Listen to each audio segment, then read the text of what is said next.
Hi, and welcome to this live reading from Distant Heart Sounds, a Nurse Morgan series, Book 1 by Kate MacInnis, and this is presented by Itsy Bitsy Book Bits. Chapter 1. Morgan jerked the covers below her chin, held her breath, and listened while her eyes searched high and low for whatever woke her in the dark bedroom. Dresser with mirror, chest with TV on top, makeup table with chair, dirty clothes on the floor around the hamper, and her queen-size bed were all in order. Nothing moved in the room. She rubbed her face with both hands, took another deep breath, and exhaled slowly. Her body ached from yet another fitful night of sleep. A foreign sound in the distance made her turn left toward the window. She sat up, tilted her head, and listened with eyes closed. It was faint and sounded like piano music. Again, she glanced around and did not see any movement or source of the sound. The music got louder. Definitely a piano with a tinny tinkling quality. She slid out of bed and went to the closed window. She pulled the frilly curtains aside and looked across the blue-collar neighborhood in which she had lived for nearly 5 years. She unlocked the window, opened it, and stuck her head out. The only sound was the steady hum of early morning traffic a few blocks away. Lights were on from early risers in the other small houses who also started their workday before daylight. Morgan occasionally recognized some of them as they toiled in their yards and homes every night and all weekend. The stillness of the night felt cool and safe just as the music suddenly blasted, vibrating the window. Morgan stepped back, closed it, and turned the lock. Piano music swelled again and shook the walls while someone inside the house laughed as a champagne cork popped. Morgan crossed the room and grabbed the baseball bat from her bedroom closet and placed it on her shoulder in a batter-up gesture. She stepped into the dark hall outside the bedroom where a glow from the first floor of the house gave off enough light to flood the stairs. She frowned at the intense smell of freshly baked bread and rich food that made her mouth water, since she could neither cook nor bake. At the top of the staircase, she crouched with her back against the wall and planted one bare foot on the first step as she leaned closer to the banister. With the bat now cradled in her lap, she peered downstairs. In the foyer below, she counted more than 30 people gathered in the entry, library, and living room of her small home. She was sure she didn't even know that many people. The lights blazed as the revelers laughed, ate hors d'oeuvres from silver platters, smoked cigarettes, stood around the shiny black piano as they sang Cole Porter tunes, and clinked champagne glasses filled to the brim. Several people made toasts for good luck and great health. One gentleman spilled the bubbly liquid with a flourish onto the shiny marble floor as he tried to hit the target of another gentleman who lay there with his mouth wide open. A few couples snuggled into corners while others danced, shimmied, and vied for attention. Everyone was dressed in black and white silks and satins with dazzling jewels and long strings of pearls. "I don't own a piano," Morgan said out loud, "and my house doesn't have marble floors." The piano player stopped and looked up at her with widened eyes. His mouth opened and a loud pop shook the house. Every light went out on the first floor. Morgan clutched the bat to her chest and felt her heart hammer her ribs. She leaned back and felt over her head for the hall light switch. She flipped it and the illumination revealed no people, no party streamers, no wet floor, no dirty dishes, and no piano. She stared at the empty sight for a moment, stood, and edged her way back to the bedroom. Morgan sagged on the side of the bed. Sweat broke out on her forehead and upper lip. Her head pounded as hot tears scorched her eyes. The scar on her scalp from the brain surgery performed a few weeks earlier throbbed. She rubbed the spot and stretched her neck. Back to work for only 3 days as an emergency center charge nurse at a Metro Detroit hospital, Morgan survived a ruptured aneurysm deep in her brain 6 weeks earlier. She was fortunate to still be alive. The blowout was fixed without residual damage, at least that's what the doctors said. Morgan believed something happened on the operating table while she was under sedation. She remembered a visit from her mother, father, and sister, all of whom had passed away years before. There was also a handsome couple who hovered in the background, neither of whom she recognized. The only logical explanation was a near-death experience while under anesthesia. She asked the neurosurgeon about the incident, but he dismissed her. She decided not to share this information with anyone else. Morgan struggled to breathe normally while her heart thudded. She turned off the alarm at 4:30 a.m. and counted to 10, slowly, over and over, as she rocked herself to and fro on the edge of the bed. Tears rolled down her cheeks. She reached for her cell, looked at it, and put it back on the bedside table. She choked on a sob, wiped her face with the bedsheet, and looked around. "Douglas," she called, "where are you?" The white English bulldog came in from the hallway and scampered over to her. Morgan scratched his head. "Did you sleep through the party at our house? Did you see any of the people who were here? Some guard dog you are. I'm sure if they offered you cookies, you'd try to stay awake and keep an eye on them." Douglas looked at her with soulful eyes and sniffed her hand as she reached for him. He pulled his head back and stared at her again. She helped him get onto the bed and watched him get his balance. Douglas walked around, cuddled into the pillows, and snored within seconds. "You know, Douglas, if these party people are ghosts or a figment of my imagination, at least they know how to have a good time.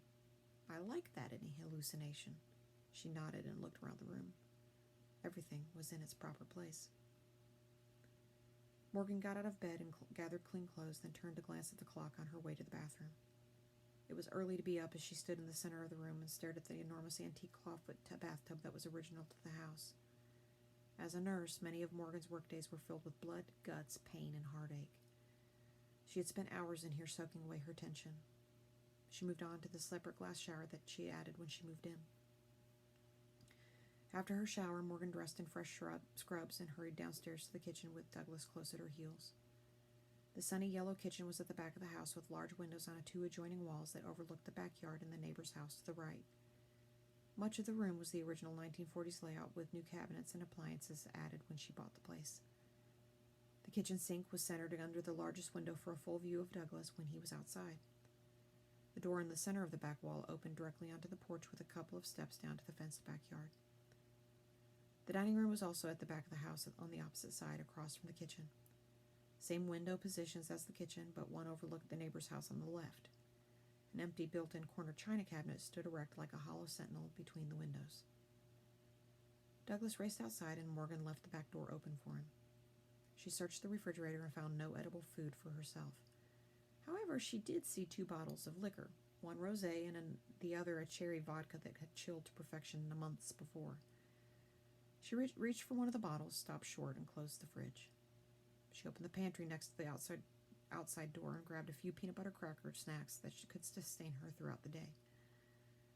Douglas came back into the house and looked at his bowl of food. Clearly not impressed that it was the same old fare, he shot her a dirty look, as bulldogs often do, and scampered upstairs. She grabbed her purse and keys, locked up the house, and got into the car. The Jeep Wrangler growled to life immediately. Although early spring, it was still cold enough to have the heated seats and steering wheel activated. Morgan sighed as she felt the warmth. She pulled out of the driveway and drove along the quiet street for 3 blocks before she turned south on the infamous Woodward Avenue, known for being the first paved road in America. She pressed the accelerator and within minutes joined the early rush hour traffic.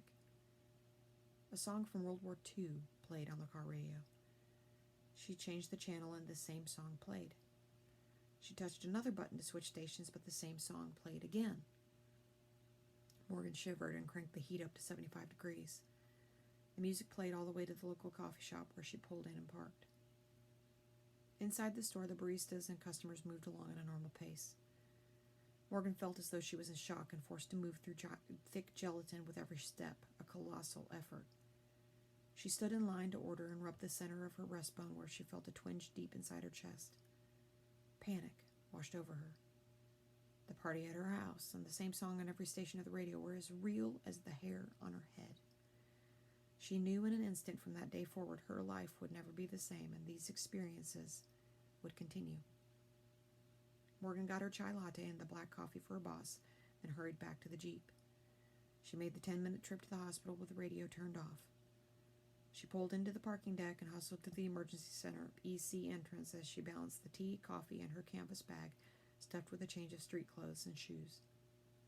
She powered through the pneumatic doors and didn't stop until she reached the whiteboard behind the main nurse's station that showed the cases currently in examination rooms. The EC itself was well lit and the odors were distinct. There was a familiar ode to penicillin combined with the metallic smell of blood intertwined with dabs of chlorine bleach. The aroma triggered the adrenaline to pump all the way into her fingertips as she stopped and counted the number of cases pending on the whiteboard. It was a good day, as only half of the 50 patient rooms were filled. Morgan looked up at the huge clock over the nurse's desk, which was the hub of the center. The EC was a large Roman numeral 2 with two long halls, each with 25 total examination and trauma rooms. The back hall was the bottom of the two, and another hall across the top was the front hall or entrance. The main nursing desk was anchored in the front hall, positioned to prevent patients and visitors from entering the treatment area. It had 3 computers, one for the desk clerk in the center, and one at each end for the counter for staff. A waiting room off to the side of the desk was available for the public to use while they waited. This morning, some visitors paced while others texted or dozed. One child cried and asked for his mommy. His father held him close and looked exhausted and scared at the same time as he paced around the room. A huge flat-screen television with muted sound was mounted in the corner and sat on a news channel. Its remote was locked away from sight to avoid conflicts. A vacant elevator stationed next to the waiting room was in constant use, and pneumatic doors to a hallway connected the EC to the rest of the hospital. Behind the nurse's desk was a small kitchen that adjoined the slightly larger room with a few ancient magazines, rectangular table with plastic chairs, and several storage lockers with broken locks. This room was used for employee meals or just to get away for a few minutes. Morgan went into the break room, put the coffee on the table and the rest of her stuff in the closest locker before she went back to look at the patient list again on the whiteboard. She held her hot tea in both hands as she read the board. Morgan, flies are going to nest in your precious mouth if you continue to stand there with it wide open, Savannah Holt, M.D., said as she came from behind. I've seen every one of the patients, and most are still here waiting for consults. Actually, it's a pretty tame bunch today. Morgan nodded and watched Savannah stifle a yawn. There's a semi-hot coffee for you on the table. Well, aren't you the sweetest thing? Savannah hurried to retrieve the coffee and came back. You look pale and washed out, Morgan. Are you sure you're ready to be back to work? Tiffany called and she'll be late, which means you have to handle the desk, phones, and public. She had personal business to take care of before work. Savvy went to the whiteboard and erased a name. That patient went home an hour ago. No need to keep her listed up here. Her discharge papers should be around here someplace. I told the resident to drop them on the desk. Morgan nodded as she sat in Tiffany's chair and placed her tea on the desk. I don't like it when Tiff isn't here, Morgan said. I'm not nearly as organized as she is. We'll manage, and by we'll manage I mean that you will, Savannah laughed. Morgan narrowed her eyes at her boss, who moved behind Morgan's chair. You do know that if you need more time off to heal, you can tell me. I would take the maximum amount of time needed to protect my health if it were me. Oh, as if you could ever leave the EC for more than 48 hours. Honestly, Savannah, this place is the child you never had. This is your weird and perverted little baby. You seemed in a daze a few minutes ago, and now you're all uber efficient. I've known you for 20 years, and I sense that you're not really your old sarcastic self. Tell me, Morgan, is there a problem? Don't give me one of your wise-ass remarks either. Just spit it out. Morgan turned to look directly at Savannah. I am different, Savvy. I've been through a lot, and at this point I'm not even sure if I will ever be the same. She stiffened and rubbed her hands together. Look, Savvy, if at any time I can't do my job, you won't have to deal with it. I'll leave voluntarily. You won't even have to ask. She waited for Savvy's reaction, which was a simple nod. Savvy moved away from the desk and said over her shoulder, I will hold you to that promise, Morgan. Morgan nodded at Savannah's back and got to work, reading through the stacks of orders, notes, and lab results left by the previous shifts. She wiped hot tears from her cheeks with the back of her hand as she looked around for a tissue. She found the box, grabbed one, and continued sorting another stack of papers. She had already answered the phone several times when she noticed a photo tacked to the small bulletin board between the top of the desk and the counter. Morgan smiled as she unpinned the picture taken at last year's office Christmas party held at her house. So much had happened since then. The picture was a group shot of her coworkers with Tiffany at the center, easy to spot with her burgundy hair and goth lipstick. The memory of that party triggered a sense of peace to wash over Morgan. She loved her home. It was currently her safe place, although it was currently threatened by unknown visitors who partied in the middle of the night.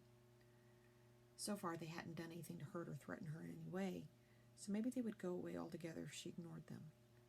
She kissed her finger and tapped the picture before putting it back on the wall behind the phone.